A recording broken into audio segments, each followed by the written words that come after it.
एक से अनेक होकर एक ही भगवान अनंत जीवों के रूप में लीलायमान हैं। इसी भाव से सभी जीवों को मेरा प्रणाम।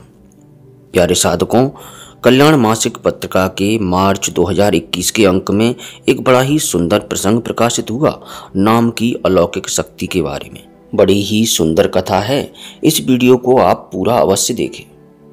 एक बार की बात है, वैकुंठ लोक में भगवान विष्णु के पार्षद देवर्षि नारद गए और भगवान से जिज्ञासा प्रकट की कि भगवान, मैं नाम की महिमा जानना चाहता हूँ। भगवान ने कहा कि मेरे नाम की महिमा जानना चाहते हो तो मृत्यु लोक में जाओ और किसी कीड़े के सम्मुख जाकर मेरे दिव्य नाम का उच्चारण करो। नारद जी मृत्यु लोक में गए और देखा कि एक कीड़ा अपनी स्वाभाविक गति से रेंग रहा है। नारद जी ने उसके सम्मुख भगवान के दिव्य नाम का उच्चारण किया। कीड़ा उसी क्षण मर गया। देवर्षि नारद जी भगवान के पास आए और शिकायत करने लगे कि भगवान, आपका दिव्य नाम सुनते ही कीड़ा तो मर गया। भगवान मुस्कुराए और कहा, मृत्यु लोक में पुनः जाओ, वहां फूल पर तितली बैठी होगी, उसे मेरा पावन नाम सुनाओ। नारद जी मृत्यु लोक में गए और देखा कि एक फूल पर मस्ती से तितली बैठी है। उसे भगवान का नाम सुनाया। तितली नाम सुनते ही मर गई। नारद जी फिर भगवान के पास गए और कहा कि भगवान, आपके नाम को सुनते ही तितली तो मर गई। भगवान ने कहा कि कोई बात नहीं, इस बार किसी हरिणी के शावक को मेरा पवित्र नाम सुनाओ। नारद जी मृत्यु लोक में गए और देखा कि एक नर हरिण और मादा हरिण के पास एक छोटा सा शावक खेल रहा है। नारद जी सहमे सहमे कदमों से बच्चे के पास गए और उसे भगवान का नाम सुनाया। नाम के सुनते ही हरिण शावक भी मर गया। नारद जी यह सब देखकर दुखित हो गए और भारी मन से भगवान के पास जाकर कहा, भगवान, यह सब मैं क्या देख रहा हूँ? आपका पवित्र नाम तो तारने वाला होना चाहिए, किंतु यहाँ तो जीव जंतु मरते जा रहे हैं।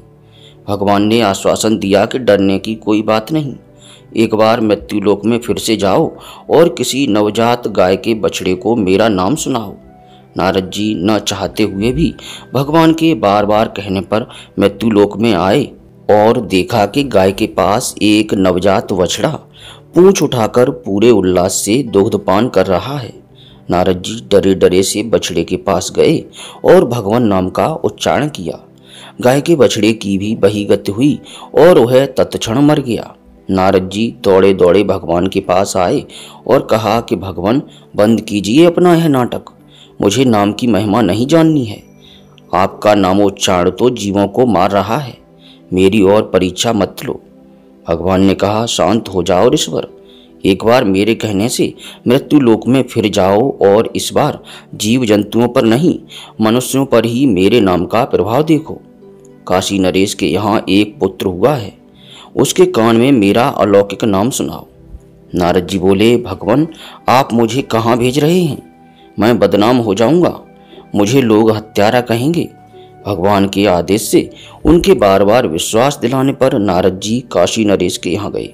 वहाँ शिशु जन्म के उपलक्ष्य में उत्सव मनाया जा रहा था।